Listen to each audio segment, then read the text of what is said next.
ঈদুল ফিতর উদযাপনে মানুষের ঈদযাত্রা নির্বিঘ্ন করতে মহাসড়কে যানজট নিরসনকল্পে সাভার উপজেলা প্রশাসনের উদ্যোগে আইনশৃঙ্খলা সংক্রান্ত বিশেষ সভা অনুষ্ঠিত হয়েছে।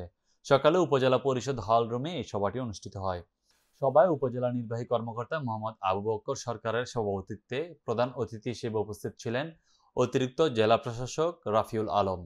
এছাড়াও অন্যান্যদের মধ্যে উপস্থিত ছিলেন বিএনপির সহপরিবার ও কল্যাণ বিষয়ক সম্পাদক ও সাভারের সাবেক এমপি ডক্টর দেওয়ান মোহাম্মদ সালাউদ্দিন বাবু সহ বিভিন্ন রাজনৈতিক ও সামাজিক সংগঠনের ব্যক্তিবর্গ, আইনশৃঙ্খলা বাহিনী, সাংবাদিক, সুশীল সমাজের প্রতিনিধিবৃন্দ।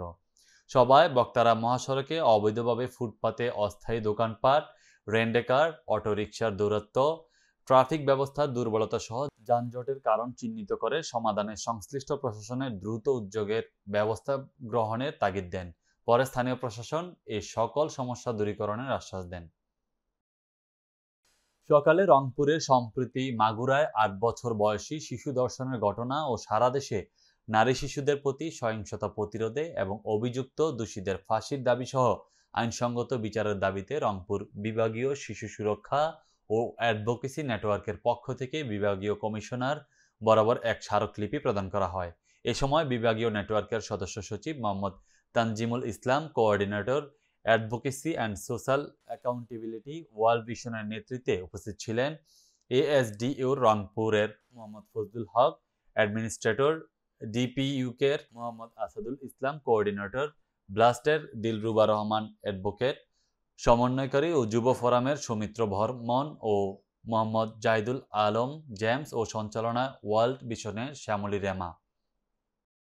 কুষ্টিয়া ভেড়ামারা উপজেলা জুনিয়াদহ ইউনিয়ন বিএনপির উদ্যোগে বুধবার জুনিয়াদহ হাই স্কুল ফুটবল মাঠে ইফতার ও দোয়া মাহফিল অনুষ্ঠিত হয়েছে।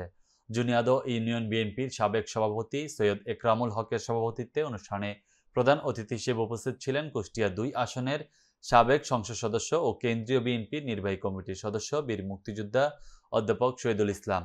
প্রধান আলোচক ছিলেন ভেড়ামারা উপজেলা বিএনপির আহ্বায়ক ও সাবেক উপজেলা চেয়ারম্যান অ্যাডভোকেট তৌহিদুল ইসলাম আলম। বিশেষ অতিথি ছিলেন ভেড়ামারা উপজেলা বিএনপির যুগ্ম আহ্বায়ক অধ্যক্ষ মোহাম্মদ আসলাম উদ্দিন, আবুল হোসেন বিশ্বাস, আব্দুর রব ও জানবার হোসেন ও পৌর বিএনপির আহ্বায়ক বীর মুক্তিযোদ্ধা আবু দাইদ প্রমুখ। পিরোজপুরের নাজিরপুরে নকল ব্র্যান্ডের শিশু খাবার সহ বিভিন্ন ধরনের খাদ্য সামগ্রী তৈরির সময় ২ জনকে আটক করে ১ লাখ টাকা জরিমানা ও প্রত্যেককে ২ বছরের বিনাশ্রম কারাদণ্ড দিয়েছে ভ্রাম্যমাণ আদালত। বুধবার উপজেলার শ্রীরামকাঠি বাজার সংলগ্ন এলাকায় উপজেলা নির্বাহী কর্মকর্তা মোহাম্মদ ফজলে রাব্বির নেতৃত্বে অভিযান চালিয়ে শ্রীরামকাঠি গ্রামের মোহাম্মদ জয়নাল হাওলাদারের ছেলে মোহাম্মদ মিরাজ হাওলাদার ও তার ভাই মোহাম্মদ রাব্বি হাওলাদারকে গ্রেফতার করা হয়। এ সময় উপস্থিত ছিলেন উপজেলা স্বাস্থ্য ও পরিবার পরিকল্পনা কর্মকর্তা মশিউর রহমান, উপজেলা সহকারী কমিশনার কৌশিক আহমেদ, জেলা ভোক্তা অধিদপ্তরের সহকারী পরিচালক দেবাশিস রায় প্রমুখ। বৃহত্তর সিলেট জাতীয়তাবাদী ঐক্য পরিষদ কাতারের উদ্যোগে বাংলাদেশের সাবেক অর্থ ও পরিকল্পনা মন্ত্রী, বিশ্ব ব্যাংকের সাবেক চেয়ারম্যান, আইএমএফ-এর সাবেক বোর্ড অব গভর্নর মরহুম এম সাইফুর রহমানের স্মরণে দোয়া ও ইফতার মাহফিলের আয়োজন করা হয়েছে। সহকর্মী মোশাররফ হোসেন জনি জানান, কাতার বিএনপির সহসভাপতি ও জালালাবাদ অ্যাসোসিয়েশনের কাতারের সিনিয়র সহসভাপতি হাবিবুর রহমানের সভাপতিত্বে আতিক আসলাম ও সিয়াম খানের যৌথ পরিচালনায় পবিত্র কোরআন থেকে তেলাওয়াত পাঠ করেন সাইফুর রহমান। প্রধান অতিথি হিসেবে উপস্থিত ছিলেন কাতারে নিযুক্ত বাংলাদেশের রাষ্ট্রদূত মোহাম্মদ নজরুল ইসলাম। বিশেষ অতিথি হিসেবে উপস্থিত ছিলেন কাতার বিএনপির সভাপতি আবু সায়েদ। বীর মুক্তিযোদ্ধা সিরাজ মোল্লা। শুভেচ্ছা বক্তব্য রাখেন সায়েদ আহমেদ সাদ। বক্তব্য রাখেন উসমানীনগর উপজেলা বিএনপির উপদেষ্টা আহমেদ নবী নোমান।